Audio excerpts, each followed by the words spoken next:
Hi, and thanks for joining me again. I can't believe that this is the third video already that we're doing from my kitchen to your kitchen. Hopefully you enjoyed the first two, and today should be no exception because we're going to do something a little bit different. It's going to take me out of my comfort zone and hopefully give you something that you really haven't seen much before. I was able to finish my upstairs flooring project last weekend, which turned out great, and I have a little bit of extra time on my hands, so I wanted to do something a little bit more involved. And like I said before, something a little bit different and something that would challenge me and kind of push me out of my comfort zone. I'm definitely not a pastry chef, but every once in a while it's nice to make a dessert, and that's what we're going to do today. We're going to make the classic French Éclair. Okay, so to make the Éclair, it sounds a little bit more intimidating than it really is. The first thing that we need to do is we need to make what's called the choux paste, or pâte à choux as it's known. And that's going to start by adding 16 ounces of just water into our pan. And we want to get this water to boil, but we also want to add butter, which is about a half pound of butter in there. I cubed it up to make it melt a little bit faster for us. So we've got those two ingredients ready to go, and we're going to turn this up because we want to melt the butter in the water, and we want it to actually come to a really rapid boil, because when it does that, the fat will disperse in the water and it won't just be laying on top. So we're going to get that going. I'm also going to add 1 teaspoon of salt. That goes right in there. Once this comes to a boil, we're going to add our flour. Now, one thing to note, this series has kind of been geared around things that you might have at home that are readily available. And last week when I mentioned the mystery basket and some of the staples that are usually found in the pantry, flour, eggs, butter are usually those types of staples that you'll find in there, as well as sugar and salt. So that's kind of exactly what we have here. The one thing I didn't have, the recipe actually called for bread flour. This is all-purpose flour. If you have bread flour, you can use that as well. The portions and quantities of this will all be following in the email, and you'll be able to see exactly how much I'm using. But this was actually 12 ounces of flour, and I've got 20 ounces of eggs here, which we'll get to later. So as you can see, this is heating up really quick. Yeah, bring that in, Ava. Let everybody see what they're doing. Once again, I'm joined by my lovely daughter, Ava. Give them a little wave, Ava. Let them know that you're there. Thank you. And thank you for doing this. We'll get you on camera sooner or later. What do you think about that? All right, good. So see, our butter's melting in our water. Now you can also use, I use 16 ounces of water. You can use 8 ounces of milk, 8 ounces of water, or you could use 16 ounces of milk. I started out a long time ago using straight milk, and a pastry chef actually told me he used water. And the reason he used water was because it creates a lot more steam. It creates a better rise in the product when it's in the oven. And ever since then, I've been using just water, and it's turned out really good. I haven't made them a lot, but when I have, they've turned out really good. So we're going to wait for this to come to a boil, and then we'll add our flour.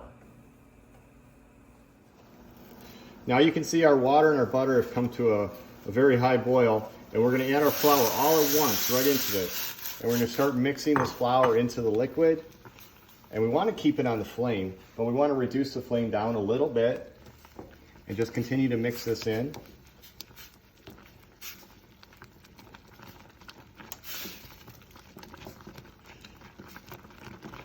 And you can see the flour starting to absorb all of that liquid.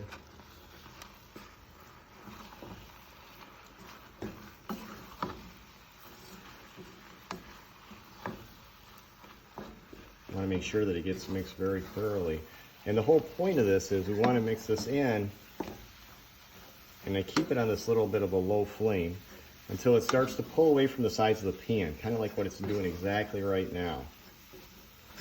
But I like to keep it on here for a second longer and look for any pieces of dough that might not have gotten broken down.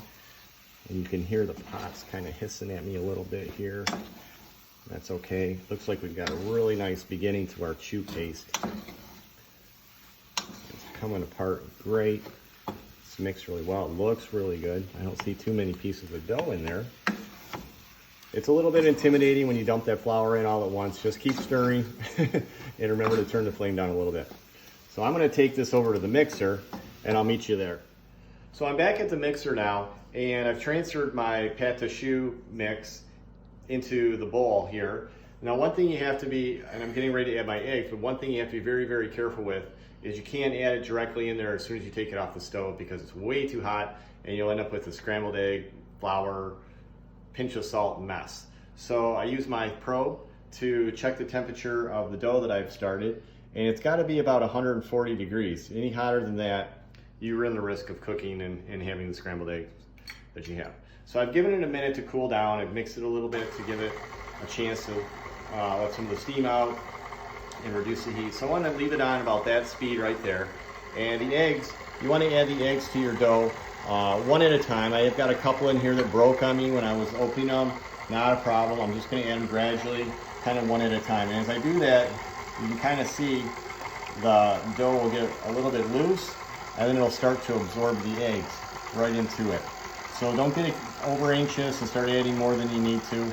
It's going to take a minute to add the eggs. You can see how it absorbs that. I'm going to add these eggs in gradually. And this is what's going to form our shell for our eclair. Or you can even make cream puffs with this dough. Cream puffs or eclairs. Starting to pull away from the sides, I'm going to add a little bit more egg. Speed it up just a little bit. Maybe try and get that off the paddle. One thing too, use the paddle attachment, don't use the whisk. We're just adding this in. In fact, I'm going to go get something to brush the paddle off while this egg gets incorporated. I'm going to stop the mixer for a second. I'm going to bring this up, get it off the paddle. Doesn't have to be perfect, it's okay. Make sure that it's getting all over the bowl.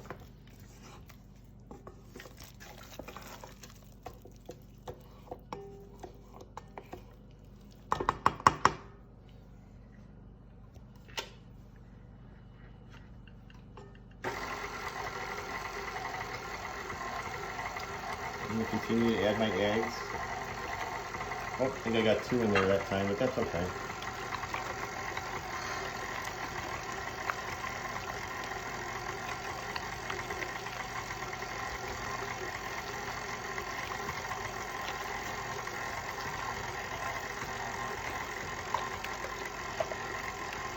I've got one more egg to go, and then we'll be all set.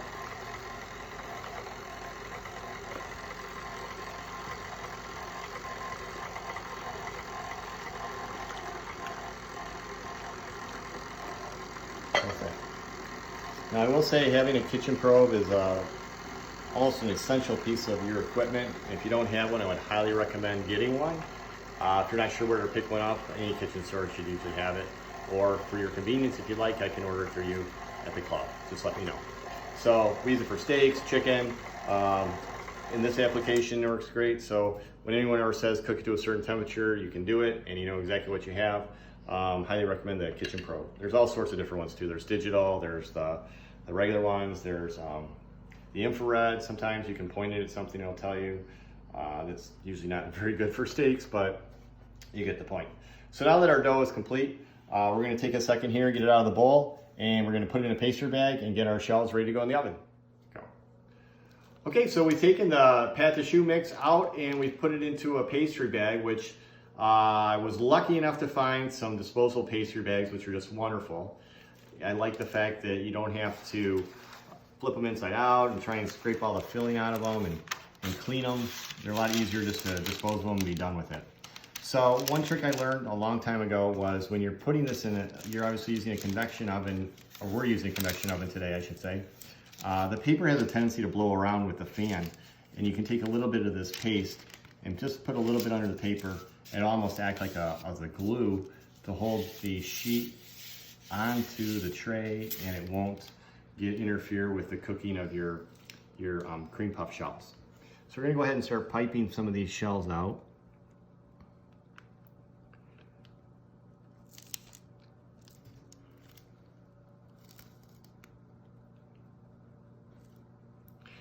And the trick with these is that you want to start them in a hot oven. And we have our oven set to 450 degrees on convection. So it's pretty darn hot in there right now. And it's going to cause these to give them a nice blast of steam. And that's going to make them rise. And it's going to help them brown on the outside a little bit. And once they reach that point, after about 10 minutes, we're going to reduce the heat and then cook them for about another 10-15 minutes because we want to get them completely cooked and nice and crispy on the outside, as well as nice and golden brown. So we're kind of running out of room here. We'll see if we can squeeze a few more on here. See if we can put one this way. Let's see. And like I said before, this is the same paste that you can use to make cream puffs. We would just pipe these into a circle or a little ball and then put them in the oven. So I'm gonna go in the oven. We're gonna go about 10-12 minutes on 450, and then we'll check them out from there. Well, you can see our Éclair shells turned out beautiful. They puffed up nice and big, and we got some nice color on them. So we're gonna set those aside. And what we wanna do is we want them to kind of cool off gradually. We don't want to shock them or anything. We just want them to slowly cool down, and that will help them from kind of losing their shape a little bit. As you can tell though, they're pretty crispy on the outside. We got some nice color, and those are in at 450 for about 12 minutes, and then we turn the oven down to 350 for about another 10 minutes to make sure that the inside was filled, or I'm sorry, the inside was cooked. Now, the first thing we're going to do for the rest of our project here today is we're going to make some ganache first of all, which is really quick. And we're going to take about 3 ounces of heavy cream in our saucepan here. Bring it up to a simmer like it is right now. And we're going to take some shaved chocolate and dump that right in all at once. We'll take it away from the heat, and we're going to stir the chocolate in and let it start melting.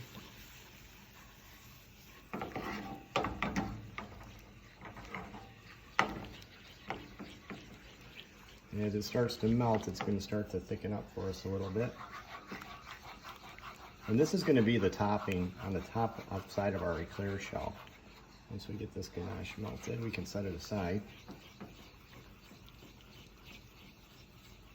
If it starts to cool off a little too quickly for you, you can just kind of bring it over for a second to warm it up a little bit more. Don't bring it back to a boil or a simmer. But we want to get the chocolate folded into that. Looks good. That's going to be, we're going to dip the top of our Éclair shells into this chocolate. And I think that's pretty traditional. You see that a lot with the Éclairs with a chocolate top on them.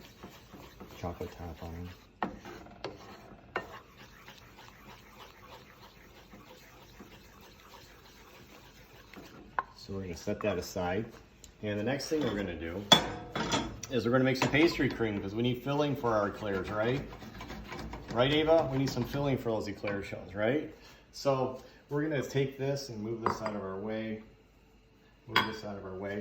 And first thing we're going to do, we're going to take 2 cups of milk, get it into a pan, saucepan here.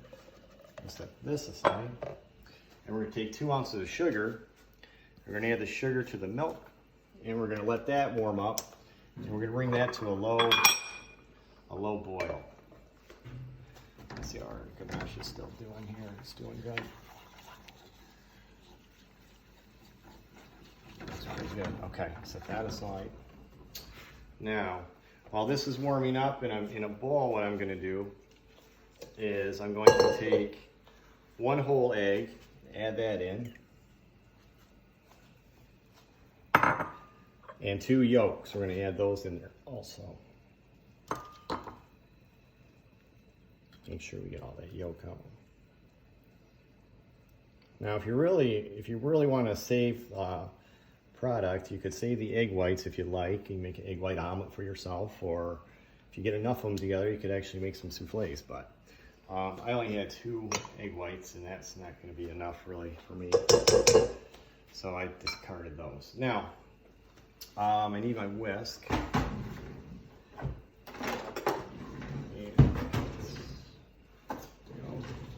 And mix the sugar and the milk together, bring this to a boil. Now, I'm also going to take this sugar, which is another 2 ounces of sugar, excuse me, and I'm going to add that to my egg and my egg yolks. And I'm going to whisk this together really good. You can see.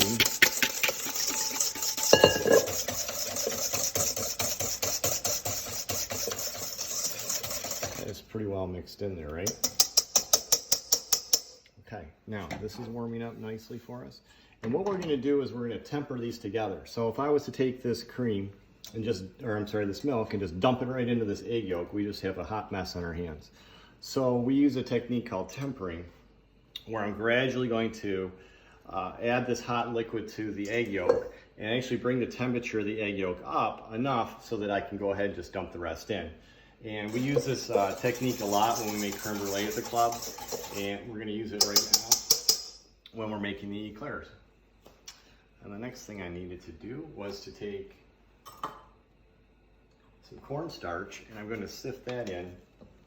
I'm going to sift this cornstarch right into my egg.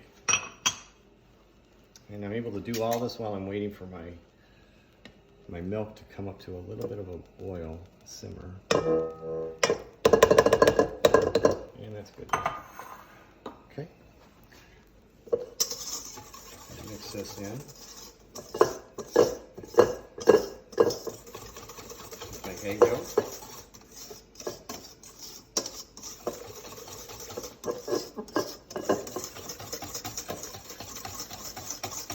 And I can see the milk is getting hot already. Now the thing with pastry cream, what we want to do is we want to add this, but we also, when we're done adding it, we want to cool it off as soon as possible, and we want to cover it with a little bit of wax paper and get it in the fridge so that no crust forms on the top of it. So we're going to take this milk and we're going to fold it into this pastry cream. And excuse me 1 second. Let me set this down for a second. Make sure I'm ready to go. So I'm going to add a little bit of this milk at first, very slowly.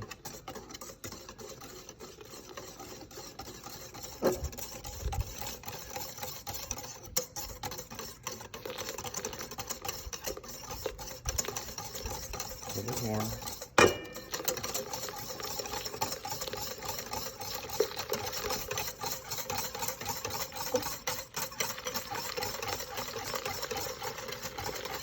Once you add it and the temperature of this starts to come up, you can feel it through the bowl. It's getting a lot warmer. You're going to be able to add this pretty much all the way.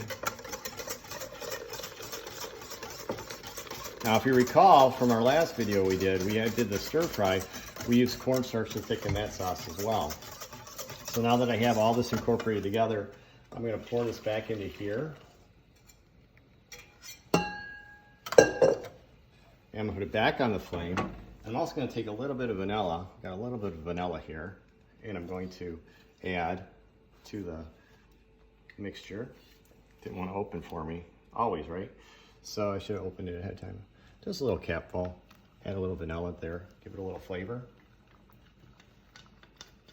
And I'm going to stir this. As it warms up, this will start to thicken for us.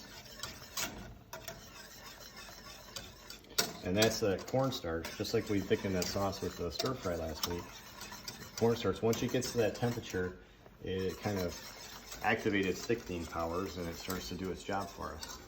Well, as this gets hot though, I'm going to continue to stir it and make sure that, I'm trying to make sure I have no lumps in it or anything. And you can feel it, see it getting thicker already with my whisk, that it's doing the job. I think we're there.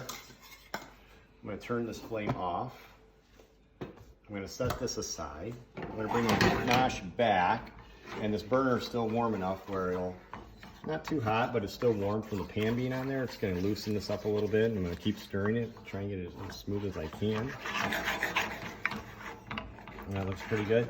Now I want to take this ganache, this pastry cream, and put it in my clean bowl, and we'll get it in the cooler, we'll cool it down, and then we're going to finish our eclairs. Okay, so we're back, and one thing with the pastry cream, before we put it in the cooler to let it cool down, we want to swirl in 1 ounce of butter and that's going to help make it a little bit smoother. And then as soon as you put it in the cooler, cover it with a little bit of wax paper, because you definitely don't want a crust to form on top of the pastry cream as it cools. So we've got our pastry cream back from the cooler. I put it in another one of our favorite disposable bags, so we don't have to worry about washing that later. And we've got our shells ready to go and our ganache. So we're almost at the finish line. And what we're gonna do here, you can do this two ways. The first way you can do it is you can cut a hole in the end and pipe your cream directly into the shell itself. But I think my tip's a little too big for that. So we're gonna do the second option, which is to cut the shells in half. And when we do that, we've got a top, obviously, and a bottom. And we're gonna take the inside, you can see they're cooked really nicely. We're gonna take the inside of these and just hollow them out a little bit. Not much, but a little bit. So we don't want too much of that dough in there with the filling. So we're gonna take a little bit of this out. You don't have to get it completely empty, but all this extra dough is not really necessary. You got those four, and this we can just get rid of that. Now the tops, I want to take the tops. I'm going to take these, I'm going to just kind of dip them in this ganache a little bit here and cover them with that chocolate. And you can get a spoon or a little brush, might be a little bit easier. As the ganache cools, it's going to get a little bit thicker. I'm going to set that aside. Try and just evenly coat them a little bit. That one looks a little bit better.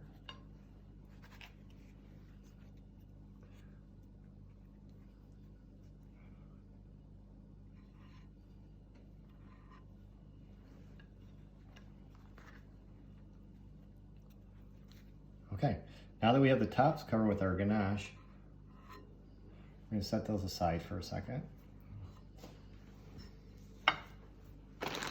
We're going to take our pastry cream and we're going to fill the inside of these up with the pastry cream. Just like this.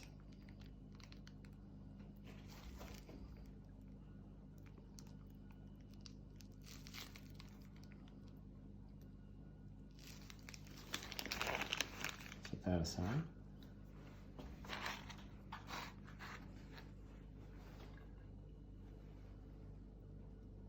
And start putting them back together again.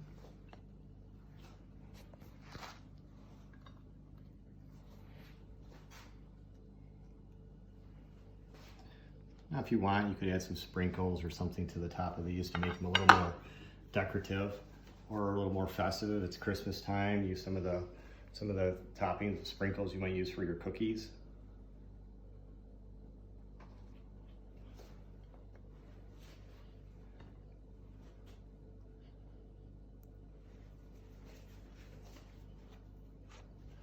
But that is how you make your classic French pastry, the Éclair.